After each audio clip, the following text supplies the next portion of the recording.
ગુજરાતમાં 16 દિવસ પહેલા જ એનાલોગ પર સંપૂર્ણ પ્રતિબંધ છે, પણ બહારે તંત્ર પ્રતિબંધ મૂક્યો અને વાહવાઈ લૂંટી લીધી। પણ પ્રતિબંધ પછી શું થયું? અમદાવાદમાં ઝડપાયેલું 408 કિલો એનાલોગ પનીર આખી વ્યવસ્થાની પોલ ખોલી રહ્યું છે। રાજસ્થાનથી લો ફેટના નામે એનાલોગ પનીર અમદાવાદ સુધી પહોંચી ગયું, એ પણ કાંકરિયાના પાર્કિંગમાં બે લક્ઝરી બસમાં। રાજસ્થાન બોર્ડરથી લગભગ 200 કિલોમીટર દૂર અમદાવાદ સુધી આ જથ્થો પહોંચી ગયો, છતાં રસ્તામાં ક્યાંય ચેકિંગ થયું કે નહીં? આ તો સારું થયું કે બસ રોકાઈ અને એએમસીના ફૂડ વિભાગના અધિકારીઓએ દરોડા પાડ્યા, નહીતર 408 કિલો પનીર ક્યાં ક્યાં વેચાઈ ગયું હોત તેની કલ્પના પણ મુશ્કેલ છે। સરકારે કહ્યું હતું કે એનાલોગ પનીર પર સંપૂર્ણ પ્રતિબંધ છે, પણ અહીં તો પ્રતિબંધિત પનીર 240 રૂપિયા પ્રતિ કિલોના ભાવે અમદાવાદમાં વેચવા માટે પહોંચી ગયું। પ્રતિબંધ મૂકીને વાહવાઈ મેળવી લીધી। સાહેબ, પણ પ્રતિબંધનો અમલ કરાવવો ખૂબ અઘરો છે। સવાલ એ છે કે જો એક બસ પકડાય છે તો આવી કેટલી બસો ચેકિંગ વિના પસાર થઈ ગઈ હશે? હવે માત્ર પનીર જપ્ત કરીને વાત પૂરી નહીં થાય। બોર્ડરથી અમદાવાદ સુધી ક્યાં તંત્ર ઊંઘતું હતું તેનો જવાબ પણ આ વખતે જરૂર આપવો પડશે।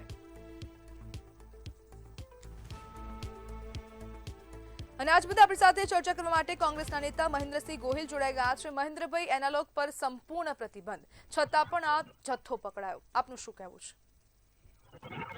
મેડમ, એનાલોગ પનીરનો જે જથ્થો પકડાયો છે એ ગંભીર બાબત છે ને સરકાર આ બાબતે ઘણી વખતે એક્શન લેવાના મોડમાં હોય છે, પણ આપણી બોર્ડરો હજુ એટલી સીલ નથી અને તંત્ર પણ એટલું ભ્રષ્ટાચારમાં વ્યસ્ત છે કે પનીર પકડવાની તો એક બાજુ વાપરી, પનીરથી આટલા બધા લોકો હેરાન થાય છે।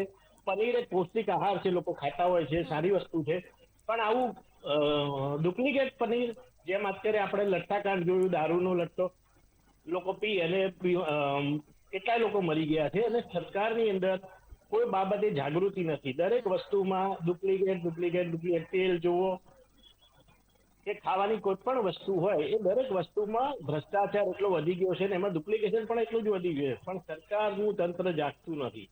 ત્યારે હમણાં જે આપણે ભાવનગરની અંદર જે લઠ્ઠાકાંડ થયો, એવા લઠ્ઠાકાંડ ગુજરાતની અંદર ઘણી વખત થયેલા છે, પરંતુ ત્યાં પણ દારૂના મુદ્દે જો સરકાર જાગતી નથી તો પનીર જેવો મુદ્દો પણ કોઈક દિવસ લોકોની ગંભીર રીતે જાન લઈને જશે ત્યારે સરકારનું તંત્ર દોડતું થશે। મહેન્દ્રભાઈ, પણ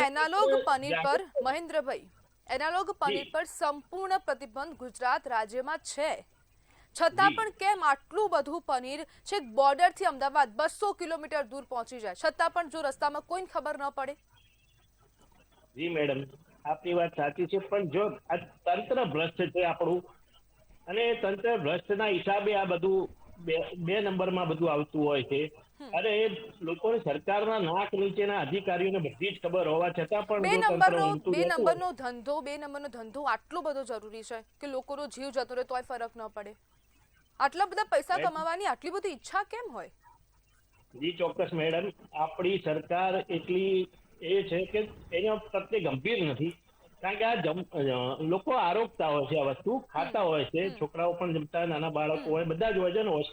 હોટલોની અંદર મોટા પાયે પનીરનું સબ્જી લોકો પેલું તૃપ્તિ મેળવતા હોય છે, પનીર ખાતા હોય છે, અને આવી જગ્યાએ જો સરકાર જાગતી ના હોય અને ટોટલી વેજની અંદર બધે અત્યારે ડુપ્લિકેશન થઈ ગયું છે, બરોબર છે, તો સરકારે જાગવાની જરૂર છે અને આના નિયમો કડક કરવા જોઈએ અને સરકારે એ જે જથ્થો પકડાતો હોય એ પકડનારનો અને એ બનાવનાર ઉપર સંપૂર્ણ બેન મૂકી દેવો જોઈએ, અથવા તો એવી કોઈ સરકારે કોઈ ક્રિમિનલ સજા જાહેર કરવી જોઈએ કે એને ફાંસીની સજા મળવી જોઈએ। આ એક જાતનું એક ડુપ્લિકેટ મહેન્દ્રભાઈ, તમે જે કહી રહ્યા છો તે ઓલરેડી છે, સરકારે કીધું છે એનાલોગ પનીર જો પકડાશે તો સજા થશે, તેમને જેલની સજા થઈ શકે છે, દંડનીય કાર્યવાહી પણ થઈ શકે છે, છતાં પણ આટલું બધું જથ્થો ક્યાંથી પકડાય? લોકોમાં કેમ જાગૃતિ નથી એ સમજ નથી પડતી, અને છેક રાજસ્થાનથી અહીંયા પહોંચી જાય, જોધપુર, પાલી એ બાજુથી। એક તો પહેલા તો પબ્લિકે ખરીદવાનું પનીર બંધ કરી દેવું જોઈએ, હું તો એવું માનું છું, અને સરકારે ખાય શું લોકો? પનીર ન ખાય તો બીજું શું ખાય?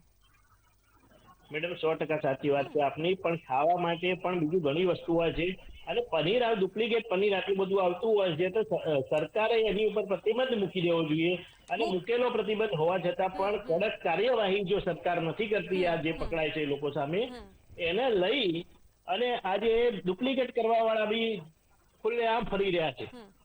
બરોબર. એટલે સરકાર એની બાબતે જાગૃત નથી. સરકાર એ બાબતે કંઈ જ કરતી નથી અને પકડી અને છોડી દેવામાં માને છે. જેમ દારૂનું આ લટ્ટાકાંડ થયું, દારૂનો હવે લટ્ટાકાંડ થયા પછી આખા ગુજરાતની સરકાર તંત્ર દોડતું થશે કે ભાઈ આ ડુપ્લિકેટ દારૂ પકડીએ, આવું કરીએ. પણ અત્યાર સુધી તંત્ર ક્યાં હોય છે? આ રાજસ્થાનથી જથ્થો છે અમદાવાદ સુધી પહોંચી ગયો, ત્યાં સુધી શું પોલીસ તંત્ર ઊંઘતું હતું? આપણી બોર્ડર આટલી સીલ છે. આમ તમે અંબાજીથી આબુ રોડ બાજુ જાઓ તો તમારી ઉપર ત્યાંની પોલીસ ઊભી જ હોય છે, ગુજરાતની પોલીસ હોય, બહારની પોલીસ હોય, અને ત્યાં આપણી જોડે ગેરકાયદેસર પૈસા ઉઘરાવતા હોય છે આ લોકો. અને આવી રીતે બસોની અંદર ગેરકાયદેસર આવું સામાન આવતો હોય તો આના માટે બોર્ડર સિક્યુરિટી જવાબદાર છે, આપણી પોલીસ જવાબદાર છે, આપણું તંત્ર જવાબદાર. અને મહેન્દ્રભાઈ, નાગરિકો કેટલા જવાબદાર જે આ લોકો પનીર હોંશે હોંશે ખાઈ રહ્યા છે?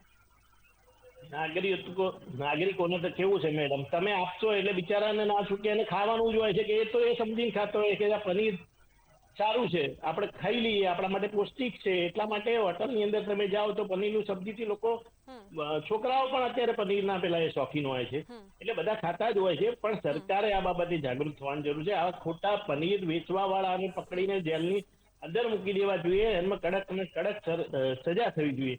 જેમ અત્યારે લટ્ટાકાંડ થયું, દારૂ પીતા હોય છે લોકો, પણ ગેરકાયદેસર ખોટો દારૂ બધાઈ એને લોકોએ વેપાર કર્યો, પીધો લોકો, એને મરી ગયા.